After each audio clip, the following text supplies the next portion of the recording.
అపోస్తలుల కార్యముల గ్రంథం 23వ అధ్యాయం మొదటి నుండి 6 వచనాలు చదువుకుందాం. మొదటి నుండి 6 వచనాలు చదువుకుందాం. ప్రతివారు లేఖనాలు తెరచి చూడండి. పౌలు మహాసభ వారిని తేరిచూచి, సహోదరులారా, నేను నేటి వరకు కేవలం మంచి మనస్సాక్షి గలవాడని దేవుని ఎదుట నడుచుకొనుచుంటినని చెప్పాను. అందుకు ప్రధాన యాజకుడైన అననీయ అతని నోటి మీద కొట్టుడని దగ్గర నిలిచి ఉన్న వారికి ఆజ్ఞాపింపగా, పౌలు అతనిని చూచి, సున్నము కొట్టిన గోడ, దేవుడు నిన్ను కొట్టును. నీవు ధర్మశాస్త్రము చొప్పున నన్ను విమర్శింప కూర్చుండి, ధర్మశాస్త్రమునకు విరోధముగా నన్ను కొట్టనాజ్ఞాపించుచున్నావా అనెను. దగ్గర నిలిచి ఉన్నవారు, నీవు దేవుని ప్రధాన యాజకుని దూషించెదవా అని అడిగిరి. అందుకు పౌలు, సహోదరులారా, ఇతడు ప్రధాన యాజకుడని నాకు తెలియలేదు. నీ ప్రజల అధికారిని నిందింపవద్దు అని వ్రాయబడి ఉన్నది అనెను. వారిలో ఒక భాగము సద్దూకయ్యులను, మరి ఒక భాగం పరిసయ్యులనై ఉన్నట్టు పౌలు గ్రహించి, సహోదరులారా, నేను పరిసయ్యుడను, పరిసయ్యుల సంతతి వాడను. మనకున్న నిరీక్షణ గూర్చియు మృతుల పునరుత్థానమును గూర్చియు నేను విమర్శింపబడుచున్నానని సభలో బిగ్గరగా చెప్పాను. చదవబడిన ఈ లేఖన భాగము కొరకు ప్రార్థన చేసి దేవుని వాక్యాన్ని ధ్యానము చేద్దాం. ఏకీభవించండి. జీవాధిపతి అయిన మా దేవా, కరుణావాత్సల్యములు కలిగిన మా ప్రభువా, మీ ఘననామమునకు వేలాది వందనాలు, కోటాను కోట్లు స్తుతులు, స్తోత్రములు చెల్లిస్తున్నాం. మమ్మల్ని ఎంతో ఎక్కువగా ప్రేమించారు. మా ప్రభువా, మీ కృపతో జ్ఞాపకం చేసుకున్నారు. మీ దివ్య లేఖనాలలో నుండి అమూల్యమైన విషయాలు, ఆధ్యాత్మిక సంగతులు మీరు మాతో మాట్లాడి మమ్మను బలపరచి, తృప్తిపరచి, మాకు మేలు చేస్తున్న మీ కార్యములనన్నింటిని బట్టి మిమ్మును స్తుతిస్తున్నాం. మాకు చాలిన మా దేవ, మా సహాయకుడవైన మా ప్రియ ప్రభువా, మమ్మను అనుదినము దినదినము మీ వాక్యము చేత నిండారులుగా మమ్మను బలపరిచి తృప్తిపరుస్తున్నందుకై స్తోత్రం. ఈ కడువరి దినాలలో నాడు జరిగిన సేవను, పరిచర్ను జ్ఞాపకం చేసుకుని నేడు మేమెలాగున మీ కొరకు నమ్మకంగా జీవించాలో మాకు నేర్పిస్తూ మమ్మను ఎంతో బలపరుస్తూ ఉన్నందుకు స్తోత్రములు అర్పించచ్చు. మా ప్రాణనాథుడు, ప్రియుడైన క్రీస్తేసు నామమున స్తోత్రము చెల్లించి, స్తుతించి, ప్రార్థించి మిక్కిలి వినయముగా బ్రతిమిలాడి వేడుకొనుచు ఉన్నాము తండ్రి. ఆమేన్. ప్రభునందు ప్రియులారా, దేవుని వాక్యములో వ్రాయబడిన కొన్ని అమూల్యమైన సంగతులు మనం వింటూ వస్తున్నాం. 22వ అధ్యాయములో చాలా విషయాలు మనం వినగలిగాం కదా. 22వ అధ్యాయములో వారు పౌలు మీద ఎన్నో నేరాలు మోపారు. అది సహస్రాధిపతి తెలుసుకోవాలని చూచాడు. ఆ మాటలు కొంత మనం విన్నాం. నిజమే, పౌలును కొరడాలతో కొట్టించాలని వారు ఆజ్ఞాపించారు. ఇక అతడు బ్రతుకడేమో అనేటటువంటి ఆలోచన కూడా వచ్చింది. ఎందుకు వాళ్ళు అలా చేయాలనుకున్నారంటే, యూదులు, అన్యులైన వారు రక్షణ పొందడానికి వారికి ఎంత మాత్రము ఇష్టము లేక ఆయనను అలాగున కేకలు వేశారనే విషయాన్ని మనం విన్నాం. ఈరోజు మనం చదువుకున్న అధ్యాయం 23వ అధ్యాయం. ఈ 23వ అధ్యాయములో దాదాపు 37 వచనాలు వ్రాయబడ్డాయి. 23లో 35 వచనాలు 35 వచనాలు వ్రాయబడ్డాయి. ఈ 35 వచనాలలో ముఖ్యముగా పౌలు సాక్ష్యమిచ్చుట, మరణము నుండి తప్పింపబడుట. ఇందులో ముఖ్యంగా చెప్పబడిన మాట పౌలు సాక్ష్యమిచ్చుట, మరణము నుండి తప్పింపబడుట అనే విషయాన్ని దైవలేఖనంలో మనం చూస్తాం. ఇందులో మన క్రీస్తు ప్రభు ధైర్యపరచి కాపాడువాడైన క్రీస్తును మనము గుర్తిస్తాం. ధైర్యపరచి కాపాడువాడైన క్రీస్తు. ఇందులో భాగాలు దాదాపు 5 భాగాలుగా చేయడం జరిగింది. 1 నుంచి 6 వచనాలు పౌలు సాక్ష్యం. 1 నుండి 6 వచనాలు పౌలు సాక్ష్యం. 7 నుండి 10 వచనాలు పరిసయ్యులు సద్దూకయ్యుల కలహం. పరిసయ్యులు సద్దూకయ్యుల కలహం. 11వ వచనం ప్రభువు ధైర్యపరచుట. 11వ వచనం ప్రభువు ధైర్యపరచుట.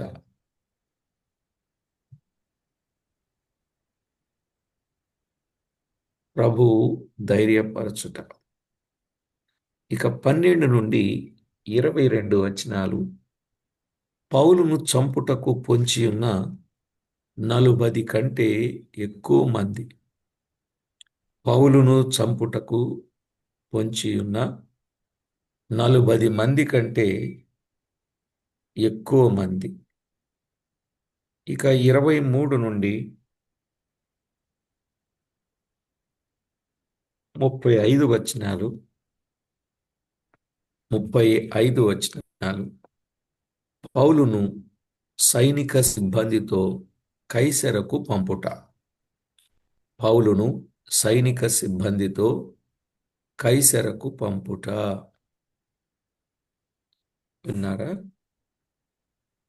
ప్రియులారా, ఈ 5 భాగాలు 1 నుంచి 6 వచనాలు పౌలు సాక్ష్యం.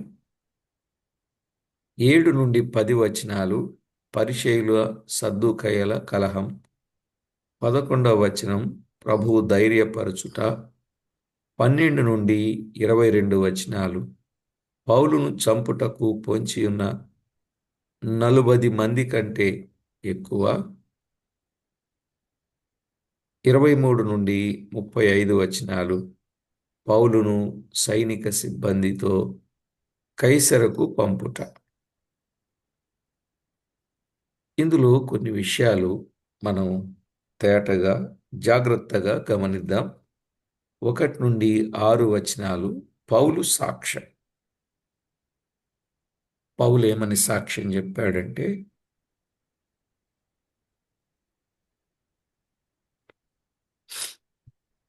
పౌలు మహాసభ ఎదుట నేను నేటి వరకు కేవలము మంచి మనస్సాక్షి గలవాడనై దేవుని ఎదుట నడుచుకుంటిని అని చెప్పాడు. కేవలం మంచి మనస్సాక్షి గలవాడనై దేవుని ఎదుట నడుచుకుంటిని. క్రొత్త నిబంధనలో పౌలు వ్రాతలలో మనస్సాక్షి అనే పదం 23 సార్లు కనబడుతుంది. క్రొత్త నిబంధన వ్రాతలలో మనస్సాక్షి అనే పదం 23 సార్లు కనబడుతుంది. ఇతరుల రచనలలో ఈ పదం 9 సార్లు కనిపిస్తుంది.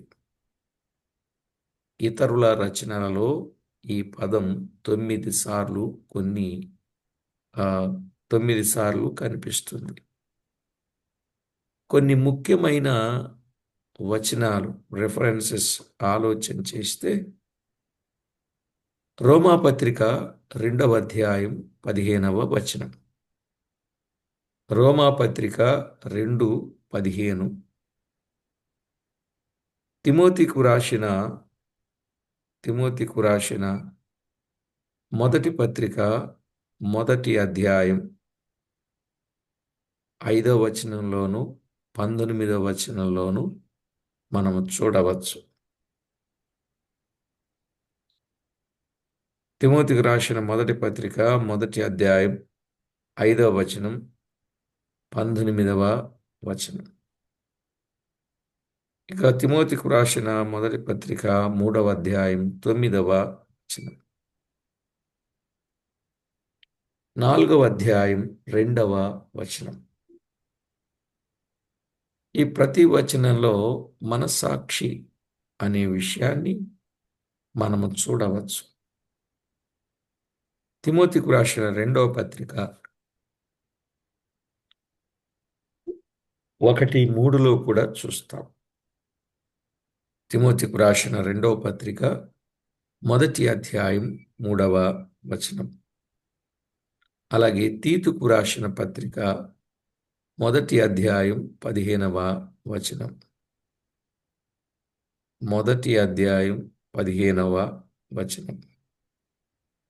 అలాగే హెబ్రీలకు రాసిన పత్రిక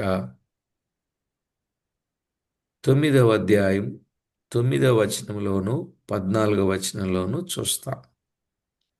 హెబ్రీ పత్రిక 9, 9 మరియు 14 వచనాలు. అలాగే హెబ్రీ పత్రిక 10వ అధ్యాయం 22వ వచనంలో కూడా మనం చూస్తాం. 10, 22. ఇక పేతురు రాసిన మొదటి పత్రిక 3వ అధ్యాయం 16వ వచనంలో కూడా చూస్తాం. 3వ అధ్యాయం 16వ వచనం. కనుక ఇన్ని వచనాలలో మనస్సాక్షిని గురించిన ప్రస్తావన తేటగా వ్రాయబడింది. మనస్సాక్షి ఏది న్యాయమో, ఏది అన్యాయమో, ఏది దుర్మార్గమో, ఏది సన్మార్గమో తెలియజేయగల మనశ్శక్తి. ఏది పవిత్రమో, ఏది అపవిత్రమో, ఏది మంచో, ఏది చెడో తెలియజేయగలిగినది మనశ్శక్తి. ఇలాంటి వారికి తీర్పు తీర్చు స్వరము లాంటిది. అవును, ఎవరో మనకు తీర్పు తీర్చక్కర్లే. మన మనస్సాక్షి ద్వారానే మనకు తీర్పు అనేది చేసుకోవచ్చు. మనలను మనము విమర్శ కూడా చేసుకోవచ్చు.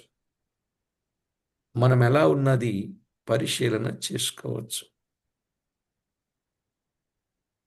ఈవేళ చాలామంది ఎలా ఉన్నారో వాళ్ళ సంగతి ఏమిటో మనకు అర్థమైపోతుంది. నిజమే, మనస్సాక్షి తేటగా చెప్తుంది. కరెంట్ ఉందో లేదో ఏది చెప్పుద్ది? టెస్టర్. జ్వరం ఉందో లేదో ఏది చెప్పుద్ది?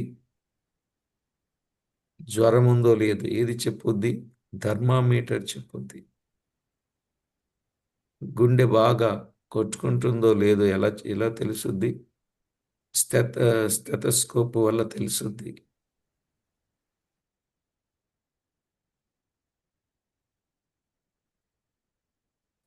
అవునండి. ఎముకలు ఇరిగాయో లేదో ఎలా తెలుసుద్ది? ఎక్స్రే వల్ల తెలుసుద్ది.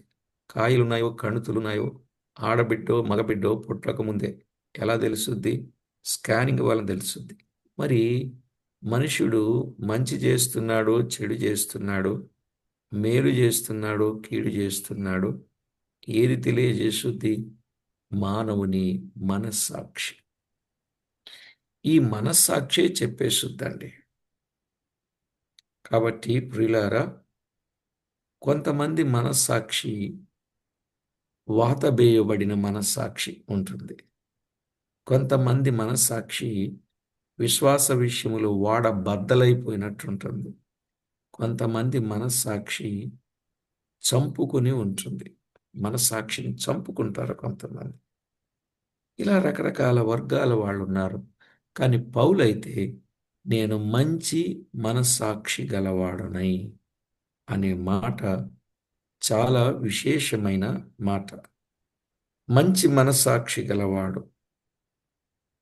ఒక వ్యక్తి దాని నిర్ణయానికి వ్యతిరేకముగా ఏదైనా చేసినా అది ఆ వ్యక్తిని ఖండించే గుణం దానికుంది. ఏ వ్యక్తి అయినా సరే ఏ వ్యక్తి అయినా సరే తప్పిదమునకు పాలు పంపులు తప్పిదమునకు ఆ, తప్పిదమును చేయడానికి పూనుకుంటే ఆ మనస్సాక్షి అతని మీద దోషారోపణ చేసే అవకాశం ఉంది. అదే ఒక వ్యక్తి దాని నిర్ణయానికి వ్యతిరేకముగా ఏదైనా చేసినా అది ఆ వ్యక్తిని ఖండించును. దాని దృష్టిలో ఆ వ్యక్తి ప్రవర్తన సరిగా ఉంటే అది నిమ్మళముగా ప్రశాంతంగా ఉంటుంది. అవునా కదండి? మీరు కావాలి అనంటే యోహాన్ రాసిన మొదటి పత్రిక 3వ అధ్యాయం 18 నుండి 21 వచనం చదవండి. యోహాన్ రాసిన మొదటి పత్రిక 3వ అధ్యాయం 18 నుండి 21 విషయం. మన మనస్సాక్షి ఏ ఏ విషయాల్లో మనల్ని దోషారోపణగా చేసిందో ఆయా విషయాలలో మనం ఏం చేయాలి? సరి చేసుకోవాలి. మనం ఏం చేయాలి? దేవునితో సమాధాన పడగలిగిన స్థితికి రావాలి. ఈవేళ పశ్చాత్తాప పడుతున్నారంటే దేన్ని బట్టండి? పశ్చాత్తాపం అనేది ఎందువల్ల కలుగుతుంది? వారు చేసిన తప్పిదం వారికి తేటగా అర్థమయ్యేటట్లు చెప్పినప్పుడు అప్పుడు వారి మనస్సాక్షి ఏం చేస్తుంది? వారిని మెత్తన చేస్తుంది. అందువల్ల వారు తమ పాపములను ఒప్పుకుంటారు. తమ తప్పిదముల విషయమై పశ్చాత్తాపపడి వాటిని విడిచిపెడతారు. కాబట్టి ప్రియులారా, దేవుని వాక్యములో వ్రాయబడిన మాటల్లో మనము గమనిస్తాం. పౌలు తాను ఎప్పుడూ అనుసరించిన నియమమును తెలియజేశాడు. తాను ఏదైతే ఎప్పుడు అనుసరిస్తాడో ఆ విషయాన్ని ఆయన తెలియజేశాడు. 24వ అధ్యాయం 16వ వచనం. ఈ విధమున నేనును దేవుని ఎడల మనుషుడి ఎడలను ఎల్లప్పుడూ నా మనస్సాక్షి నిర్దోషమైనదిగా ఉండునట్లు అభ్యాసము చేసుకొనుచున్నాను అన్నాడు. అర్థమైందండి? ఆయన మనస్సాక్షి ఎల్లప్పుడూ నిర్దోషమైనదిగా ఉండడానికి ఆయన ఏం చేస్తున్నాడో చెప్పాడు కదా. ఎల్లప్పుడూ నిర్దోషమైనదిగా ఉండునట్లు దేవుని ఎడలను మనుషుల ఎడలను ఎల్లప్పుడూ నా మనస్సాక్షి నిర్దోషమైనదిగా చేసుకొనుచున్నాను అన్నాడు. కాబట్టి ప్రభునందు ప్రియులారా, మానవ జీవితంలో దేవుడిచ్చిన మనస్సాక్షిని జాగ్రత్తగా ఉంచుకోవాలి. అంటే మంచి మనస్సాక్షి, నిర్దోషమైన మనస్సాక్షి అనే మాట మనము చూస్తున్నాం. కాబట్టి ప్రభునందు ప్రియులారా, జీవము గల దేవుని వాక్యములో వ్రాయబడిన కొన్ని విషయాలు మనము జాగ్రత్తగా ఆలోచన చేయాలి. కొరింథీయులకు రాసిన మొదటి పత్రిక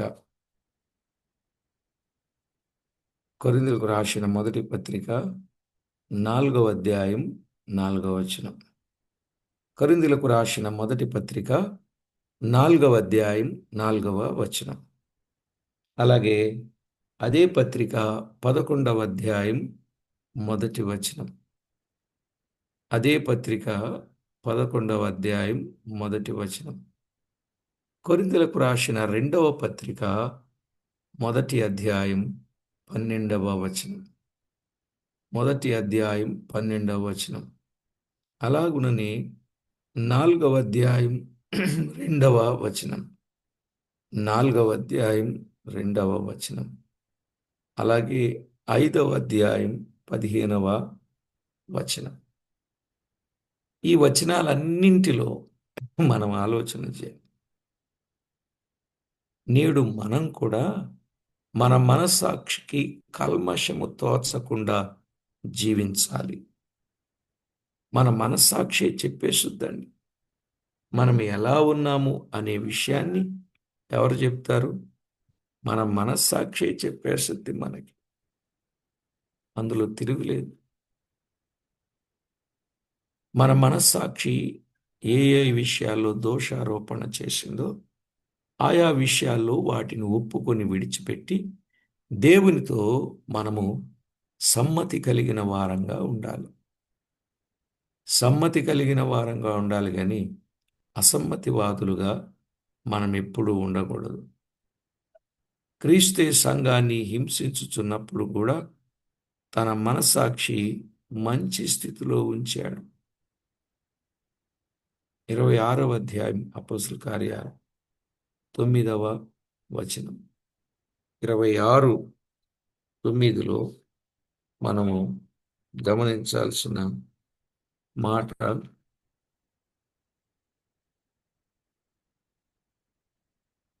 నజరేయుని యేసు నామమునకు విరోధముగా అనేక కార్యములను చేయవలనని నేననుకొంటిని, యెరూషలేములో నేనలాగు చేసి తిని అన్నాడు. చూశాడు ఆయన ఏమేం చేయాలనుకున్నాడు? చాలా తేటగా స్పష్టంగా చెప్పాడు. అవును ప్రియులారా, తన అనుభవంలో ఇలాంటి పరిస్థితి కలిగిన వాడుగా ఉన్నాడు. ఫిలిప్పీయులకు రాసిన పత్రికలో 3వ అధ్యాయం 9వ వచనాన్ని చదువుకున్నాం. 3వ అధ్యాయం 6వ వచనం 3:6. ఆసక్తి విషయం సంఘమును హింసించు వాడనై ధర్మశాస్త్రం వలన నీతి విషయము అనింద్యుడనై ఉంటిని. చూశారా, ఒకప్పుడు పౌలు ఎలా ఉన్నాడు, తన జీవితం ఎలా ఉందో తేటగా చెప్పాడు. తర్వాత ప్రభు రక్షించుకొని పౌలును విశేషంగా అనేక మంది భక్తుల కంటే కూడా బహుబలంగా వాడుకున్నాడు. అటు బర్నబా కంటే బలంగా, ఇటు పేతురు కంటే బలంగా, ఇంకా ఎవరే గాని ఎంతమంది ఉన్నా దేవుడు ప్రతి ఒక్కరిని ఆదుకున్నాడు. ఎంతమందిలో ఉన్న పౌలు ప్రభు కొరకు చెప్పడం మానలేదు. అందుకే దేవుడు ఆయనను చక్కగా ఉపయోగించాడు. అనేక మంది మేలు పొందారు. అలాగే యోహాను సువార్త 16వ అధ్యాయం 2వ వచనాన్ని కూడా మనం చదువుకున్నప్పుడు, యోహాను రాసిన సువార్త 16వ అధ్యాయం 2వ వచనంలో ఏమంటాడు? వారు మిమ్మును సమాజ మందిరములలో నుండి వెలివేయుదురు, మిమ్మును చంపు ప్రతివాడు తాను దేవునికి సేవ చేయుచున్నానను అనుకొను కాలం వచ్చుచున్నది అని చెప్పాడు. ఇలాంటి పరిస్థితులు కూడా ఎదురవుతాయి. అయితే మనస్సాక్షి దేవుడు కాదు, అది పొరపాటు పడనిది కాదు. ముఖ్యమైన విషయాల్లో కూడా అది తప్పుడు నిర్ణయానికి రావచ్చు. కనుక దేవుని వాక్యం దానికి ఉపదేశము ఇవ్వడం అవసరం. ఈ మనస్సాక్షి అనే దానిని ఎప్పటికప్పుడే జాగ్రత్త చేసుకుంటూ దేవునికి ఎంతో మహిమ తెచ్చే వారంగా ఉండాలి. మనస్సాక్షిని చంపుకొని ఏదీ చేయకూడదండి. కొంతమంది చేస్తున్న పనులు చూస్తే అసలు వీళ్ళకి మనస్సాక్షి ఉందా లేదా? అప్పుడప్పుడు ఇష్యూస్ వచ్చినప్పుడు ఏమంటుంటారండి? ఏమంటారు తెలుసుగా మీకు? ఏమంటారు? నీ మనస్సాక్షి మీద ఒట్టేసి చెప్పు అంటుంటారు. నీ మనస్సాక్షి నీ మనస్సాక్షి ఏం చెప్తుందో చెప్పు అంటారు. ఈ మనస్సాక్షికి మరొక పేరు ఏంటంటే అంతరాత్మ. మనస్సాక్షికి మరొక పేరు ఏమంటారండి? నీ అంతరాత్మ ఏం చెప్తుందో చెప్పు అంటారు. అంతరాత్మ ఏం చెప్తుంది? చెప్పేస్తుంది. నువ్వు ఎలా ఉన్నావో, జీవితం ఎలా ఉందో, ఎవరెవరు ఎలా ఉన్నారో ఆ విషయాలు అన్నీ చెప్పగలిగింది అంతరాత్మకే తెలుసు. అదే మనస్సాక్షి అని మాట్లాడుతూ ఉంటారు. సరే, ఇక రెండవ వచనం,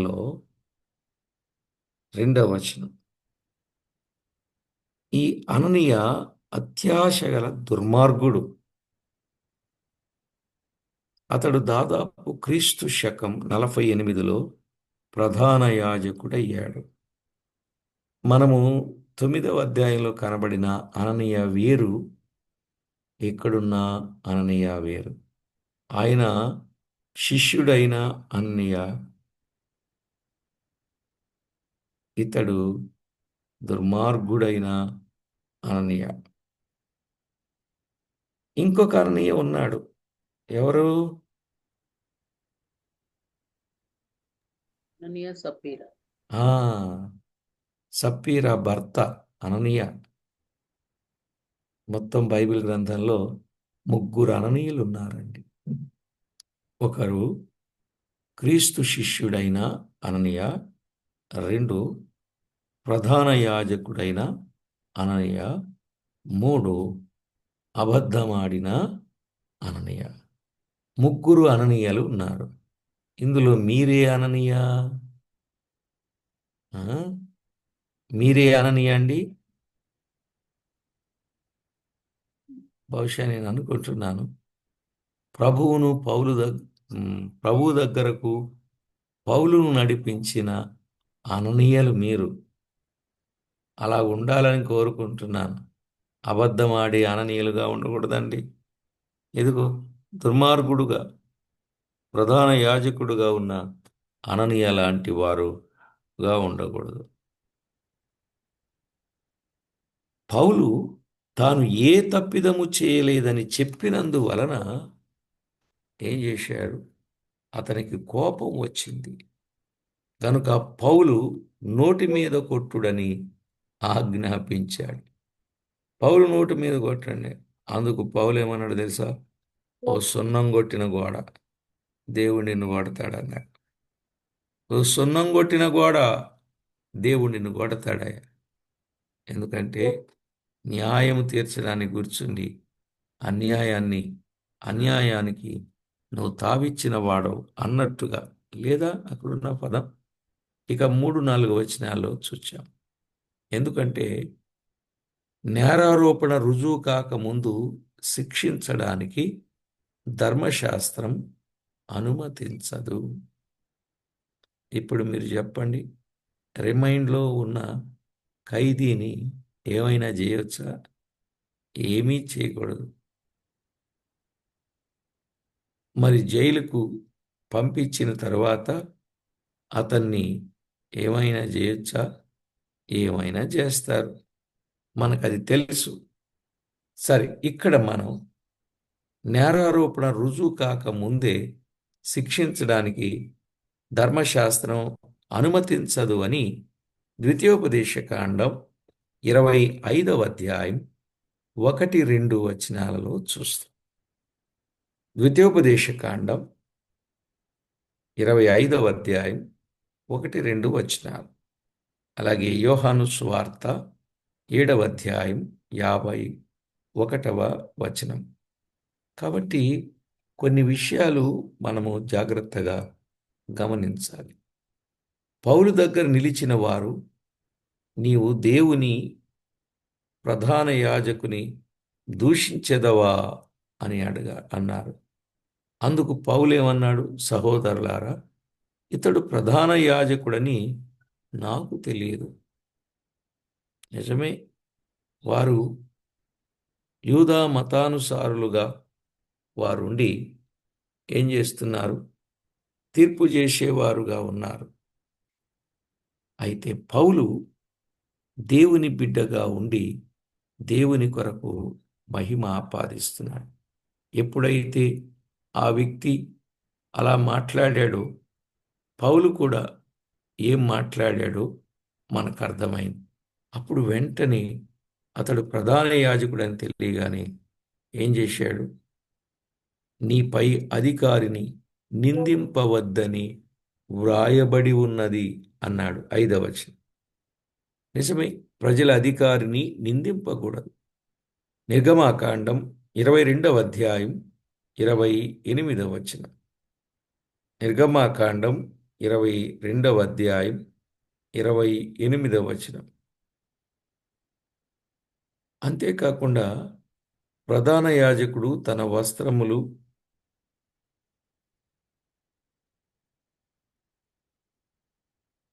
ధరింపలేదు కాబోలు. అందువల్ల పౌలుకు ఇతడు ప్రధాన యాజకుడనే విషయం ఇతనికి తెలియదు. అందుకని గబుక్కున మాట్లాడేశాడు. ఆ సభ తొందరగా సమకూడింది.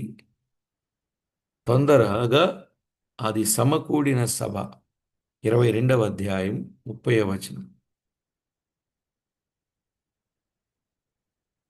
ఒకటి,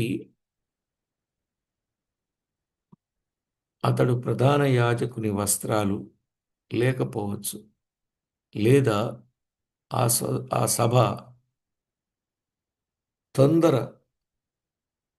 తొందరగా సమకూడి ఉండొచ్చు. 22:30. అంతేకాదు, పౌలుకు కండ్ల బలహీనత ఉన్నది. అవును కదా? కండ్ల బలహీనత ఉన్నది, సరిగా కనిపించలేదు కాబోలు. ఏదేమైనా 6వ వచనంలో పౌలు ప్రజలను గమనించాడు.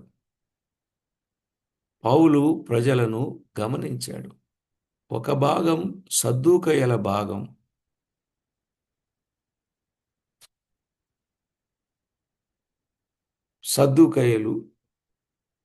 ఒక భాగం సద్దూకయ్యులు, ఒక భాగం పరిసయ్యులు ఉన్నట్లు చూచాడు. తన జ్ఞానమును ఉపయోగించి శత్రువుల మధ్య జగడము పుట్టించెను. శత్రువుల మధ్య ఏం పుట్టించాడండి? ఒక జగడాన్ని పుట్టించినట్లుగా చూస్తాం.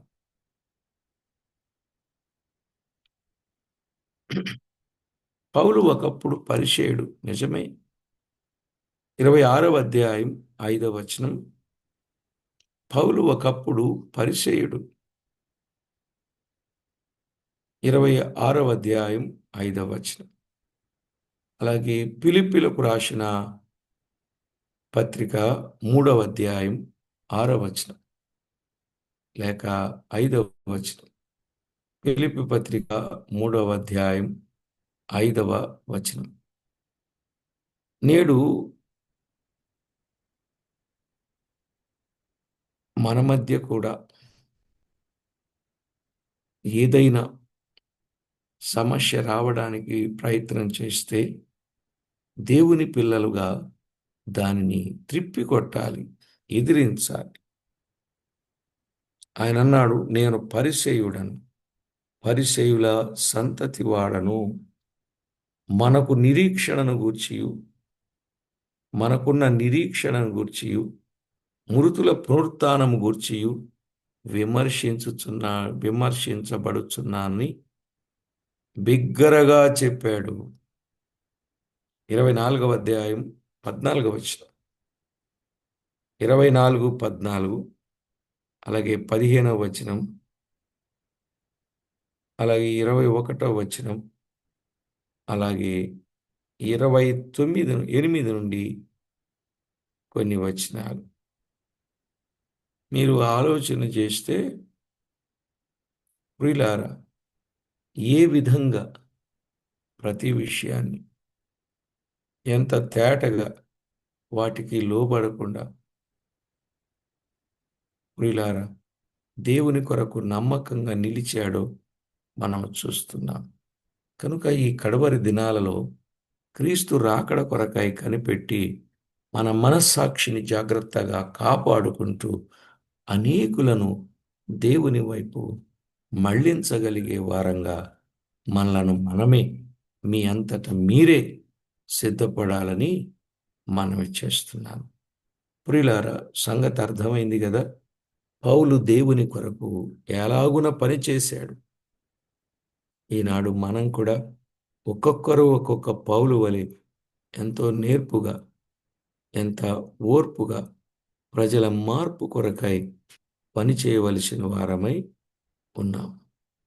కనుక నేనేమి చేయను, నాకేం పట్టదు, నా ఇష్టం నాది అని అనుకుంటే నీ మనస్సాక్షిని త్రోసివేసిన వ్యక్తి అవుతావు. ఆయన గాయాలు రేపిన వ్యక్తి అవుతావు. అలా కాకుండా ఎప్పుడు దేవునికి అనుసరణలోని మనం, మన సంఘం దేవునికి అనుకూలంగా జీవించుట, మనం ఇతరులకు మాదిరిని పంచుట. ఇట్టి శ్రేష్టమైన అనుభవంతో మీరు మీ కుటుంబాలు ఆశీర్వాదకరంగా ఉండాలని నేను ప్రేమతో మిమ్మల్ని కోరుతా ఉన్నాను. కాబట్టి ఏది ఏమైనా ఈ 24వ 23వ అధ్యాయములో వ్రాయబడిన ఒక్కొక్క మాట, అది మనం ఎంతో జాగ్రత్తగా తీసుకోవాలి. అపోస్తలుల కార్యములు ప్రారంభము నుండి కూడా అమూల్యమైన సంగతులు ఆయన మనకు అందిస్తూనే వస్తున్నాడు. సేవ ఆరంభము గాని, సేవ మధ్యస్థం గాని, సేవ ముగింపు గాని మనం ఇప్పటి వరకు నేర్చుకున్న పాఠాలలో సేవకునికి కావలసిన సేవ, పెద్దలకు కావలసిన పెద్దల లక్షణాలు, పరిచారకులు వారు ఉండాల్సిన తీరు, అవునా కాదా చెప్పాడు. వారి తీరు ఎలా ఉందో చెప్పాడు. కాబట్టి ప్రతి ఒక్కరు కూడా మన తీరు దేవునికి సంతోషాన్ని ఇచ్చేదిగా ఉండాలి. ఈ కడవరి కాలములో అందరి కొరకు దేవుడు అపోస్తలుల కార్యముల గ్రంథంలో విషయాలు తేటతెల్లం చేసినప్పుడు మనము ఈ గ్రంథాన్ని చదువుకుంటూ ప్రభు పనిలో ముందుకు సాగాలి. ప్రభు పని అప్పగిస్తే ఆ పనిలో తప్పనిసరిగా మనము పాలివారము కావాలి. నిజమే ప్రియులారా, ఈ దినాలలో ఏది ప్రభువుకు ఇష్టమో అది చేసేవారు తక్కువ. దేవునికి ఎప్పుడు కష్టమైన పనులే, ఆయనకు వ్యతిరేకమైన పనులే, ఆయన బాధపడే పనులే ప్రతి మనుషుడు చేయడానికి పూనుకుంటున్నాడు గాని, అయ్యో ఇంతకాలం దేవునికి ఇబ్బంది కలిగించాను, నేనిక ఇబ్బంది కలిగించకూడదు, నా మనస్సాక్షిని నేను త్రోసివేసుకున్నాను, ఇక నుండి నేను త్రోసివేయకూడదు, దేవుడు ఏం చెప్తే అలాగు నా మనస్సాక్షిని నేను సిద్ధం చేసుకుంటానని మీరు హృదయపూర్వకంగా దేవుని సన్నిధిలో మీరు ఒక మంచి ఒప్పందం చేసినట్లయితే ప్రభు మీ జీవితాన్ని ఆయన చూస్తున్నారు గనుక ఎలాగున మన విషయంలో మేలు కలిగించాలో అలా చేస్తాడు. కాబట్టి ఈ సమయంలో ప్రతి ఒక్కరూ ఏం చేయాలి? తేటగా చెప్పాడు. మనస్సాక్షి విషయంలో తన్ను తాను పవిత్రునిగా ఉండాలి. ఇక ఈ మనస్సాక్షి మన మీద దోషారోపణ చేస్తే మనం ప్రభువు కొరకు ఏం చేసినా ఫెయిలేనండి. అర్థమైందనుకుంటాను ఈ పదం. అవునా కాదా? మనస్సాక్షికి వ్యతిరేకంగా ఏ పని చేసినా అది ఫెయిల్ అయిపోద్ది. కనుక ఒక విధంగా మనస్సాక్షి మన లోపల ఉందంటే దేవుడే మనలో ఉన్నాడని కూడా చెప్పొచ్చు. ఏమంటారు? మనస్సాక్షి మన లోపల ఉందంటే దేవుడే మనలో ఉన్నాడు. మరి దేవుణ్ణి మనలో పెట్టుకొని మనము తప్పు చేయగలమా? అంతరాత్మను లోపల పెట్టుకొని తప్పు చేయగలమా? బహుశా మీరు అనుకోవచ్చు, ఎవరికీ కనబడటం లేదు కాబట్టి ఏం చేసినా చెల్లుబాటు అవుద్ది అని. మరి ఆయనే లోపలున్నప్పుడు రేపు ఏమేం చేసామో ఆయన సాక్ష్యం చెప్పరు. మరి అప్పుడు మన పరిస్థితి ఏంటండి? అసలు కొంచెమన్నా భయం ఉందా అండి? కొంచెం అండి, కొంచెమన్నా. అంటే ఏం మాట్లాడుతున్నామో అప్పుడప్పుడు కొంచెమన్నా భయం ఉందా అండి? అప్పుడప్పుడు చేయకూడని పనులు కొంచెమన్నా భయం ఉందా అండి? అసలు నిజంగా మనస్సాక్షిని జాగ్రత్తగా ఉంచుకున్నారా? లేకపోతే లేదా? ఇంకా చెప్పమంటే చెప్పండి. ఎన్ని రకాల మనస్సాక్షులున్నాయో అవన్నీ తర్వాత పాఠంలో చెప్పమన్నా చెప్తా. ఎన్ని రకాల మనస్సాక్షులున్నాయో. బహుశా అవసరం లేదనుకుంటున్నాను నేను. ఏమంటారు మీరు? చెప్పమంటారా? అవసరం లేదా? మనసాక్షి గురించి ఇంకా కొంచెం ఎక్కువ చెప్తాను. ఇంకా చెప్పమంటారా? అవునన్నా. తప్పకుండా చెప్తానయితే. ఈ రోజుకు సమయం అయిపోయింది కాబట్టి ప్రార్థన చేసుకుందాం. నిజంగా అండి, మనస్సాక్షిని దేవుడు పెట్టాడు. మీకొక మాట కూడా చెప్తున్నా. ఈ మనస్సాక్షిని బట్టే ఇంతకు మునుపు యేసు క్రీస్తు ప్రభువారు రాకమునుపు, ధర్మశాస్త్రము లేక మునుపు ఉన్నవారు ఆ మనస్సాక్షిని బట్టే రేపు తీర్పులో నిలబడతారు. అర్థమవుతుందండి? ఆ మనస్సాక్షిని బట్టే రేపు తీర్పులో నిలబడితే ఈ మనస్సాక్షి చెప్పుద్ది. ఇక ధర్మశాస్త్రం వచ్చింది కాబట్టి ఇక ధర్మశాస్త్ర ప్రకారంగా ఎలా ఉండాలో, ఎలా ఉండకూడదో చెప్పింది. దాన్ని బట్టి తీర్పు. ఇంక ఇప్పుడు అన్ని సంగతులు చాలా జాగ్రత్తగా ప్రతి విషయంలో మనలను మనము చాలా భయమేస్తదండి. ఈ మనస్సాక్షి దగ్గరకొచ్చేసరికి ఆ! వాత వేయబడిన మనస్సాక్షి ఉండకూడదు.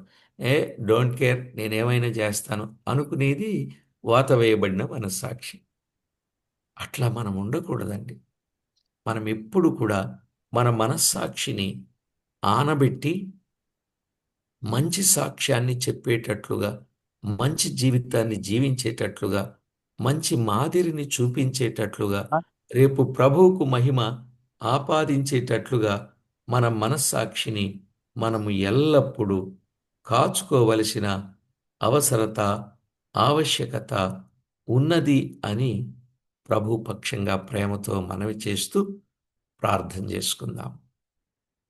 పరమందు ఆసీనుడవైన మా ప్రియ ప్రభువా, మీ దివ్య లేఖనంలో నుండి ఎన్నో గొప్ప సంగతులు మీరు మాతో మాట్లాడారు. అందును బట్టి మిమ్మును మేమెంతగానో స్తుతిస్తున్నాం. నిజమే, మా మనస్సాక్షి ఎంతో పవిత్రమైనదిగా, నిర్దోషమైనదిగా, నిష్కళంకమైనదిగా ఉండటానికి మమ్మను మరింత ఆయత్తపరచండి, సిద్ధపరచండి. మీకు మహిమకరంగా జీవిస్తూ మీ నామాన్ని హెచ్చించే వారిగా మమ్మను బలపరచమని, తోడయుండి కాపాడమని కోరుచు. ఈ దినం మీ సన్నిధికి వచ్చిన వారందరూ మీకు మహిమకరంగా జీవించుటకు వారిని సిద్ధపరచమని కోరుచు. మా ప్రాణనాథుడు, ప్రియుడు, మా రక్షకుడు అన్ని విషయాల్లో తోడుగా ఉండి మమ్మును బలపరచి, భద్రపరచి, కనికరించి కాపాడే మా ప్రభువైన యేసుక్రీస్తు అమూల్యమైన నామమున స్తోత్రము చెల్లించి, స్తుతించి, ప్రార్థించి వినయులమై వేడుచున్నాము తండ్రి. ఆమేన్.